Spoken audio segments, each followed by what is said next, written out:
Hello and happy gaming, everyone.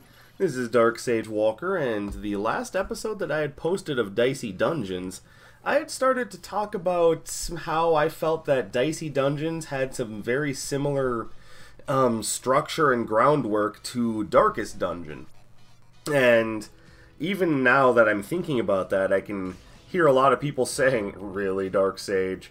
You really think this game is like Darkest Dungeon? You must be messed up in the head." Not in every single way, no. It's not like they copy and pasted Darkest Dungeon and said, let's put dice over that. That looks good. Yeah, there's Darkest Dungeon, but with dice. We call it Dicey Dungeons. No, that's not what they did. Obviously. But I definitely see some areas where Dicey took some inspiration from Darkest.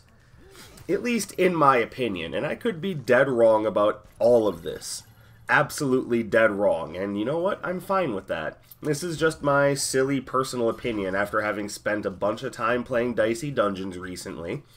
And also from the time I spent playing Darkest Dungeon, which my roommate currently has a Dungeons and Dragons game going on themed after Darkest Dungeon, so that's cool. They're having a lot of fun with that, but I do think that the two games have some stark similarities going, and it's in three main areas. So we're going to tackle those one at a time. It's going to be in their setting, in their game structure, and in their combat. So very first of all, we're going to start by looking at the setting. Now, I don't necessarily mean that they have the same story, and obviously Dicey Dungeons is a much simpler game. It's just a roguelike game. You pick a character, you go into the dungeon, bam, you're there. In Darkest Dungeon, it's somewhat similar. You're picking multiple characters, you're going into a dungeon, sure. In that regard, it's very similar. You have your characters, you have their gear set up, their specific skills, and you go in and you try to get things done. Now, obviously, I guess I'm talking more about game structure, as it would be, so maybe that is the first point I'll make, is about game structure.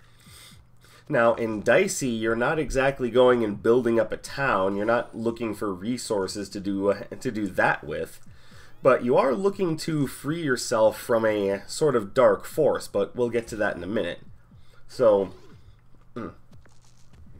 apologies, still have a cough drop going because I'm still not 100% better, and I don't want to start hacking my brains out while I'm talking about this. So, in the way of the game structure, they're similar, but it's easy to see the disparities between the two, especially considering that setting-wise, Darkest Dungeon is much darker and takes itself much more seriously than Dicey Dungeons does. But you can see where the structure is the same. You have your character, you go, and in one case, characters. You gear them up, you set up their skills, you go in, you do some fighting, and hopefully you come back alive. So, I guess structure-wise, it's a very simplified version of Darkest Dungeon. I suppose you could say the same thing about anything. It's like, well, it could be a simplified version of Final Fantasy, come on. The reason why I picked Darkest Dungeon is because there's some very interesting things going on as far as the mechanics and especially the setting of the game, which I'd like to jump onto now. You'll notice I'm not very good at segues yet, I'm working on it. The setting is definitely what got me thinking, because, like I said, Darkest Dungeon takes itself very seriously. It's got a very dark, macabre setting. You're in a hopeless environment, pushed in to go up against the eldritch abominations, and you've got your wits, you got your weapons, and you got a backpack full of stuff. Go! And that's Darkest Dungeon in a nutshell. But, like I said, it's the setting. The multiple dungeons, the areas that you go into, some of the creatures that you fight that have their own methods of doing things.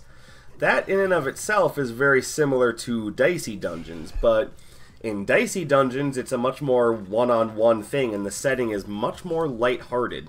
There's jokes flying around, the music is jazzy, it's upbeat, there's more jokes flying around. You've got to be thinking, okay, that sounds nothing like Darkest Dungeon. Hold on. Because all of the upbeat, the jovial nature of everything, the way that the story plays out, and it's not so in your face as it is in Darkest Dungeon, but there's some darkness going on in Dicey if you really look into the lore. And you don't even really have to look all that hard. You can just look at some of the things that the characters say. And I first started thinking about this after a fight where I beat the gardener, and he said something about you know, his sorry about that. He said something about how his what was it? About his, it wasn't a fruit patch, but something about how he had been growing whatever it was he was growing for and perfecting it for the last 83 years. I stopped and looked at that line. I was like, well, that's random. Why in the world would they put that in there? And then I started thinking about what some of the other characters were saying. How one of them is just a straight-up skeleton who's just wielding a big-ass sword. It's like, okay, so you're obviously an adventurer who came down here and passed away. And then, like I said, the gardener's line. I think about the character of Aurora and how she makes a comment that she wonders if the storms still miss her, which is another reason why I say she's a weather spirit and not just a person. And it got me thinking, what is the undertone of Dicey Dungeons? Because as lighthearted as they keep everything, you start to get the idea real quick that not everything is as happy and jovial as it seems. And like I said, Darkest Dungeon throws that right in your face. They pretty much start things off by saying, "Hi there, the situation is hopeless. Have fun. Try not to die." Which, you know, if you're anything like me in that game, you know, you were doing well up until some of the elite monsters showed up, but in Dicey, there's no such thing. It's more like, oh, happy times, you're gonna go into this game show and you're gonna win your heart's desire. And only after a little ways into it, after playing a good number of episodes, do you realize these people ain't going home, are they? And it just gets darker and darker the more you look into some of the characters and their reasons for entering the dungeon and start to infer how long they've been there. And the two characters that really stood out to me after doing a little bit of research, and originally I just wanted to learn how to pronounce their names. But the characters I'm making reference to, I'm sure those of you who have played Dicey Dungeons before already know who I'm talking about. Their names look like Aoife and, what is it, Skatach? Their names are actually pronounced Aoife and Skahak. And what got me about them is that they come from Irish folklore. Incidentally, so does the Banshee, but that's not necessarily the most important point. The reason why Aoife and Skahak are so important is because they're mythological figures from Greek lore. Not Greek lore, Irish lore. They are warrior sisters who, I guess at some point or another, were at war with each other, and one of them taught her son how to beat the other one. It's very interesting, but that's not necessarily the point. The point on all of that is, if those two are in the dungeons, they must have been in there for Lord only knows how long.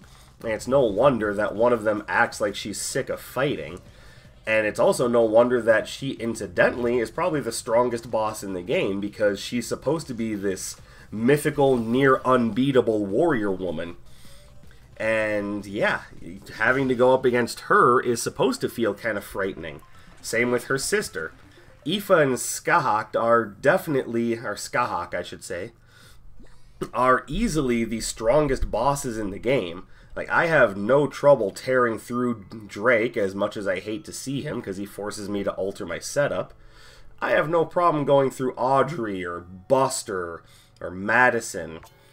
None of the other bosses give me trouble. The moment I see either Aoife or Skahak, I stop and go, oh, this is going to be a real fight. And that's because they're mythical figures. And if we assume that they're real and they came from antiquity and Irish lore, well, no wonder they're so strong. And how long have they been down there?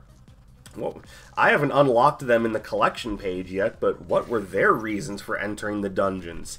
How did that work out? Why? How long have they been down there? And the more you look into the lore of Dicey Dungeons, the more you start to realize this game is actually really dark. Lady Luck is seriously just luring people into her dungeons and then just having them fight it out for all eternity just for her own amusement. Or so I feel. There could be something else to it. I haven't gotten that far yet. I'm looking forward to doing it. I'm on the bonus rounds right now and having a lot of fun with it. So that may date the video a little bit to say that, but hey, you know, honesty. But that would bring me to my third point, which is the combat. To me, the combat is almost note for note what it's like in Darkest Dungeon, with a couple of notable exceptions. First of all, in Darkest Dungeon, it's usually like 4-on-4 or 4-on-3 or something along those lines. But the idea is the same. You have multiple characters with multiple different abilities, and you only get to use a few at a time. One character, you get to one character's turn, they use one ability, next character's turn, next ability, and then the monsters might go, and so on and so forth. In Dicey, it's one-on-one, but the idea is the same. You can use multiple techniques per turn, but you're also by yourself. The enemies have their own set strategies, they have their own moves that they use. Some of them can do multiple moves in a turn, some of them not so much. But the structure is the same. It's very much the same sort of turn-based structure as in Darkest Dungeon. And I found that to be really cool when I started thinking about that. Especially after putting together just how dark the setting of Dicey Dungeons actually is. And everything else just started to fall together after that. So, in truth, it might not necessarily be that the entire game is like Darkest Dungeon, but the setting, the setting certainly is. The setting is about, I mean, again, the upbeat, jovial nature masks the dark, surreality of the whole thing, and I find that to be really cool. And it's probably one of my favorite things about Dicey Dungeons. And don't get me wrong, obviously the gameplay and all the cool things that they find to do with a six-sided die, obviously that's why you started playing the game. But what kept any of us playing it? Because the gameplay loop is exactly the same every time you play it. It's the very definition of a roguelite game. So, I mean, we know what we're getting into every time we jump into a round of Dicey, but what really made the difference? What kept us going? And I think the answer is the very strained lore. It's the idea that it's such an energetic, upbeat, peppy game, and underneath all of it is this really, really dark surreality of why everyone is in the dungeons, what Lady Luck is doing to all of the people that are there. She's obviously given them a form of limited immortality while they're in the dungeons, especially if you think of how long Aoife and Skahak have been down there. That clearly they must have been down there for hundreds, if not maybe even thousands of years. I mean, they're still wearing medieval armor. Well, why does that make a difference? What does their armor have to do with anything? Think about it. Is anyone else there wearing medieval armor? There's the skeleton, but I mean, he's a skeleton. You don't know how old he is. And then you have things down there like the Robobot and the Space Marine, which clearly say that the setting for the game could be either in the near future, or maybe Lady Luck is literally reaching into the future to pull people in to enter her dungeons. One of the primary characters is a robot, and alongside the warrior and the thief, there's also the inventor, who can, on the fly, make things like blowtorches and jackhammers, plasma guns. So this very clearly takes place in the kind of near future. At least to my eyes it does. Or maybe the timeline isn't important. Maybe what it is like I said, Lady Luck is just reaching into certain time periods and just grabbing people. Anyone that she finds interesting, anyone that she can advertise the idea of, hey, come and win your heart's desire. And hey, she found 5 takers and one guy that turned on her because essentially he said, man, fuck this.